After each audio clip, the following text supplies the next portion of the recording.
esityskelpoisin. Hankkeen pitäisi saada näkyvyyttä. Kotka olisi hyvä, mutta siellä on se Cameronin projekti. Hänen kanssa teimme hyvää yhteistyötä 2002, enkä halua kilpailla samalla idealla. Naapurikaupunki Hamina. Siellähän on Tervasaari, jota ovat yrittäneet kehittää, mutta vailla menestystä. Rajalle tekevät kauppakeskusta ja kasinoa, Kotkan ostoskeskusta ja risteilymahdollisuutta.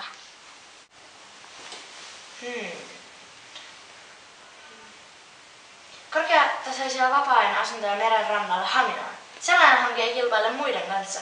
Moottoritie kulkee ihan vieressä. Hyvät yhteydet pääkaupunkiseudulta ja Venäjältä. Tämä hanke lähtee käyntiin. Sihteeri. Tässä hankesuunnitelma. Ota yhteyttä Haminan kaupunkiin ja hanki Tervasaarelle kaavoitusmalli korkeatasoisia loma-asuntoja varten. Rakennukset pitää olla sijoitettu väljästi ja mahdollisimman monella merenrantaa. Menossa tämä on tietysti itsenäiselvyys ja lähipalvelut pitää olla kunnossa. Hakemus täytyy olla valmis 2 viikon kuluttua.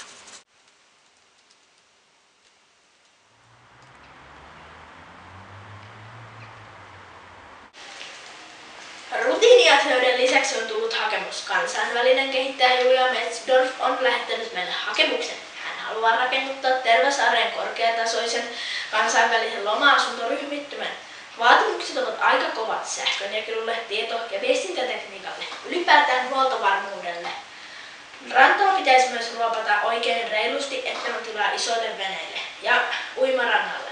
Hän haluaa, että rannan merivesi on lämmitettyä. Mitä mieltä olette? Mutta eikö sinne ole suunniteltu asuntoja haminalaiset? Ei se sopimus vielä ole valmis.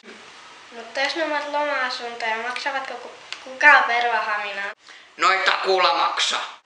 Korkeatasoisten loma-asuntojen asukkaat voisivat kyllä jättää Haminan kauppoihin euron jos toisenkin. Minä kannatan. Mutta jos sinne saadaan asuntoja haminalaisille, ne maksavat kunnallisveroa kaupungille. Entä ympäristövaikutukset? Mitä seurauksia on ruoppauksella? Entä merenpohja?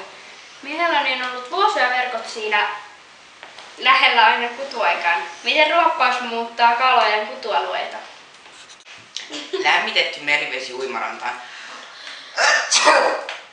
Miten voi kehää tätä heinänohaa? Sillä ainakin on ympäristövaikutuksia. En kannata.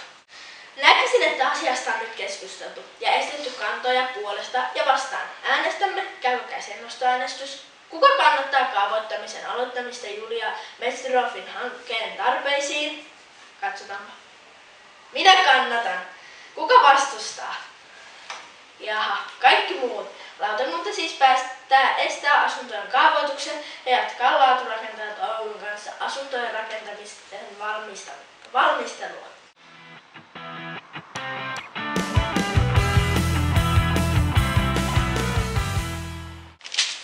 Tämä on tullut Haminasta, siinä on varmaan päätös.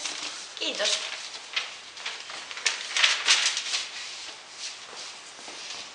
Mitä?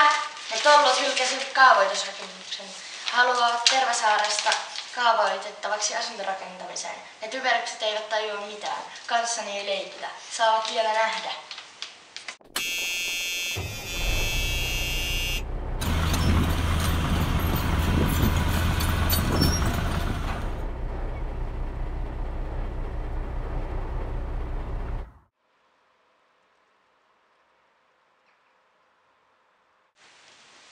Tervetuloa kokoukseen. Ennen varsinaista asialistaa on tiedoksenne tällainen asia. Kansainvälinen hankekehittäjä Julia Metzdorf on lähettänyt meille vastineen päätöksenne. Hän on tyytymätön. Luen teille viestin. Arvoisa lautakunta, olen erittäin pettynyt päätöksenne, jolla ette myöntänyt lupaa hankkeelleni rakentaa Haminan Tervasaaren korkeatasoisia loma-asuntoja, ette kuitenkaan tunne minua. Olen tottunut saamaan mitä haluan. Annan teille kuukauden aikaa perua päätöksenne ja myöntää minua haluamani kaavoitus ja rakennusluvat. Muuten saatte vastata seurauksista. Voi olla, että koko Haminaan ei kukaan enää rakenna mitään, ainakaan maan päälle. Annan teille hyvän vihjeen. Tarkkaakaa säätä. Jaaha, taas yksi suuruuden huluhörhö. Ei täällä sentään maan alle rakenneta. Mitäköhän hän tarkoittaa? Tarkkailkaa säätä. Mitä seurauksia muka hän voi aiheuttaa? Kovasti hän ainakin suuttui. Minuakin ihmetytti tuo viestin loppu. Eihän säätä voi muutella. Älä sano, onhan kokeilujakin tehty sateen ja poudan muuttamiseksi ja se on onnistunut. Outo asia, mutta jatketaan. Oikea asia oli tuo torin suunnitelma. Siihen on tullut jo lausuntoja. Jos eivät kaavoita aluetta minulle, saavat maksaa. Ei Tervasaareen rakenna sitten kukaan. Yhtään mitään. Mitä sanon merenpinnan nousemaan 2 metriä? Eshana, sinähän olit hydrofysiikan professori. Koko ryhmä ja ottakaa selvää. Ja pian. Eve ja Natasha, tekin olette tohtoreita. Selvittämään, miten ilmastonmuutosta voisi nopeuttaa.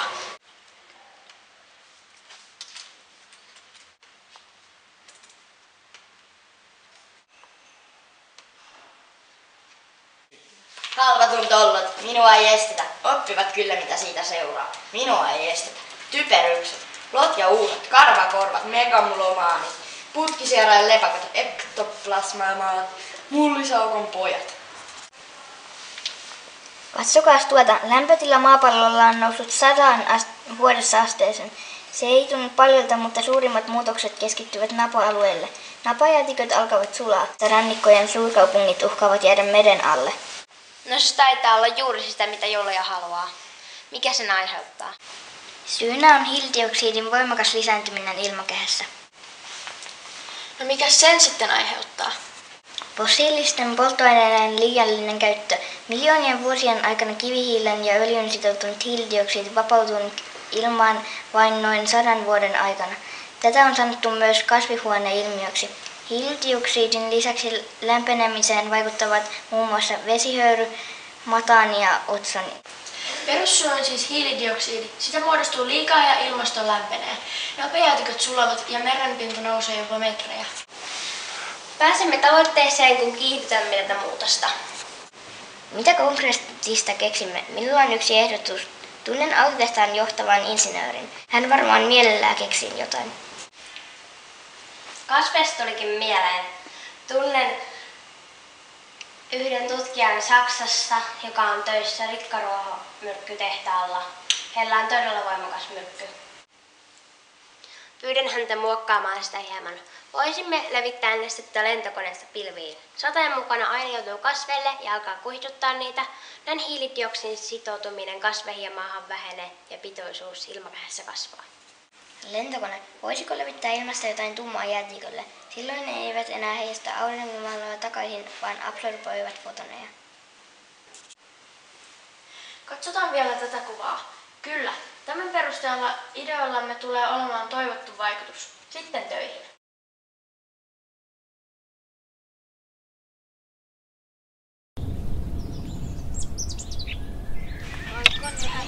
Voi kun ihanaa, kun kevät on tullut.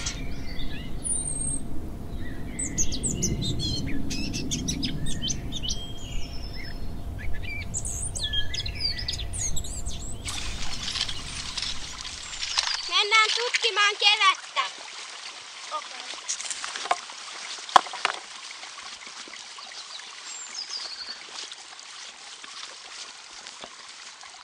Tuossa on löskenlehtiä. Katsokaa mansikanlehtiä. Puiden silmutalon kasvaa. Otetaan näytteitä. Tutkitaan niitä tunnilla.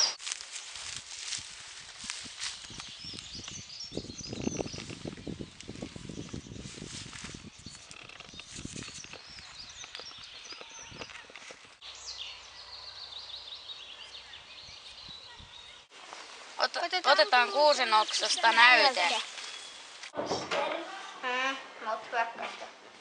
Nämä uudet näytteet näyttävät kuivemmilta. Mistä se johtuu?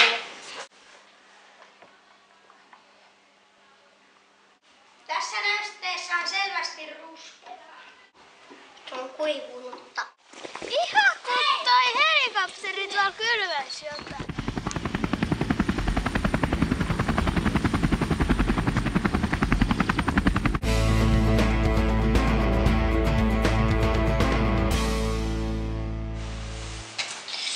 Katsokaa mitä huomasin uutisista netistä.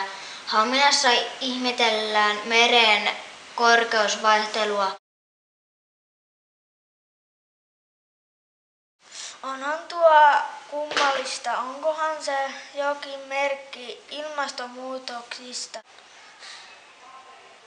Ja tuli mieleeni, että siskoni poika on jo koulussa alaluokilla. He olivat käyneet metsäretkellä ja lapset olivat huomanneet, että koko metsikossa havupuiden neulaset olivat alkaneet muuttua ruskeiksi. Mitäs tässä oikein sanotaan? Lontoossa on uhkana tulva meriveden nousun takia. Ilmastonmuutoksista on ollut paljon uutisissa tänä vuonna. Liian paljon. Muistatteko sen pakokaasutun? Kaikki nämä viittaavat samaan suuntaan. Joku yrittää muutella ilmastoa. Lähetä virkaa USA NASAlle. NSAlle. Eihän kyse mistään terrorismista ole. Kuules, jos merenpinne nousee Haminassa metrin ilman tuulen selittävää vaikutusta, nousee se myös koko Itämeren alueella. Ilmiö vaikuttaa myös valtameriin ja silloin ovat melkein kaikki maailman suurkaupungit vaarassa. Eikö ole terrorismia? Tähän verrattuna James Bondin Spectret ovat lastentarhaosastoa. Soitan NSAlle heti. Ja kaikki muut agentit havaitsemaan epäilyttävää toimintaa.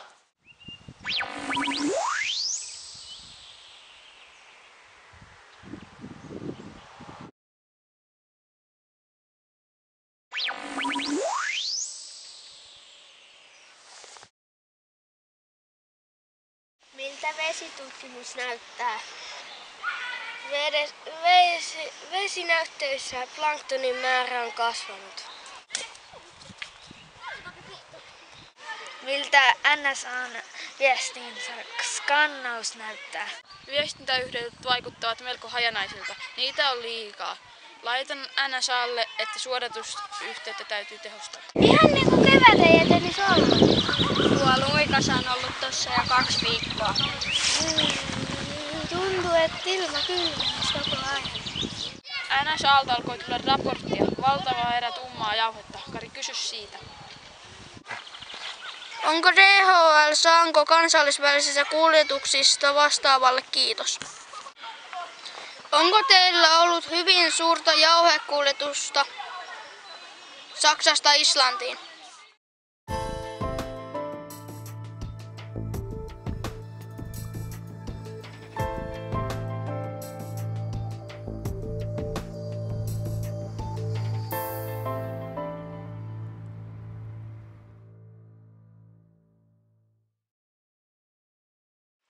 Joku todellakin yrittää muutella ilmastoa.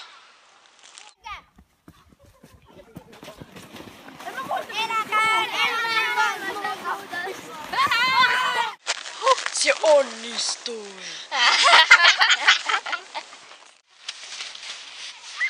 Ei ole toukokuussakaan ennen tällaista ollut. No niinpä.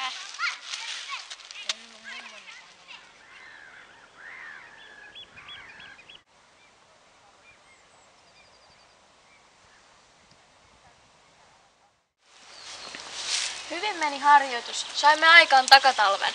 Se ei kylläkään ollut tarkoitus, vaan ilman lämpeneminen. Fotosynteesin degeneraatio on alkanut. Hyvin keksitty, Lisa. Jätikoiden piti sulaa, että tervasää jäisi meren alle. Julia suuttui niin, ettei Tervasaarelle sitten rakenna mitään. 7 jumbojättiä vei jätekuonaa Islannille levitettäväksi jäätikolle. Tumma jäätikkö sulaa äkkiä vedeksi. Mutta katsos puita. Näetkö kuivumisen vaikutukset? Myrkky kuihduttaa kasveja ja hiilidioksidia ja ilmakehään. Ilmasto lämpenee ja lisää jäätä sulaa. Hyvin onnistui se autotehtaan juttukin. Autossa on salainen ohjelma, joka lisää päästöjä. Taas tulee lisää hiilidioksidia ja typen oksideja. Signaalitiedostelu oli vähän epämääräistä. Ette varmaan usko, mutta NSA sai lisäsuodatuksen jälkeen meille 3 hyvää tärppiä. Avainsanoihin liittyvä viestintää matkapuhelinverkossa ja internetissä oli vähän jännitystä lisää. Shanghain ympäristössä Kiinassa, mutta sille on selitys. Shanghaissa on pidetty jo 2 kuukauden ajan kokousta, jossa pohditaan Kiinan voimakkaasti laajenevaa teollisuuden aiheuttamaa saasteongelmaa. Paikka numero 2 on Pariisi ja sillekin on selitys. Siellä pidetään jokin aika sitten kansainvälinen ilmastokokous. Arvatkaapas, mikä on 3. paikka? Los Angeles. Rooma. Oukededogo. Kapkaupunki. Väärin meni. 3. paikka on Hamina ja sille ei ole mitään selitystä uutisista. Haminaan ja että hippulat vinku.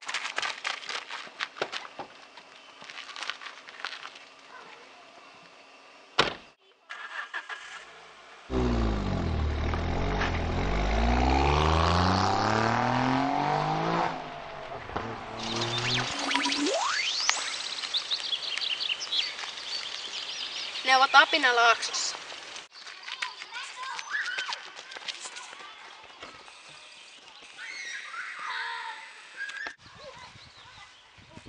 Hyvin on metsä kuivunut. Vas!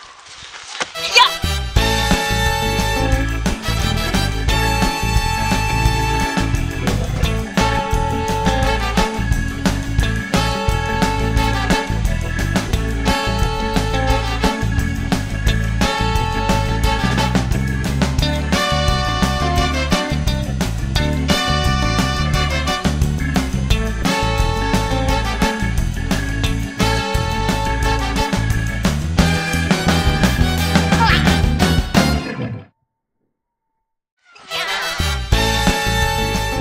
Ei sitten kerrota kenellekään, että hävittiin tytöille. Ei niin. Ei kun vain uudestaan skannaamaan.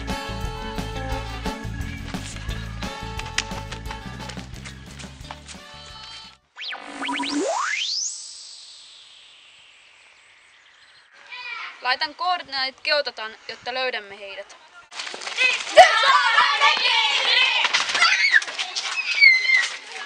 Jenna, mikä on valmiustaso? Lähes valmis. Simulaattorit on suoritettu. Aktualisoi ja valmis. Ionisaattorit aktivoitu. Vas! Paavettit kiinni!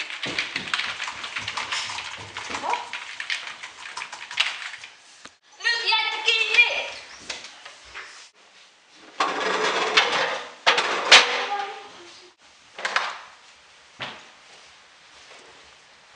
Niin saatiin ilmastontuhoa laskemaan tiilenpäitä.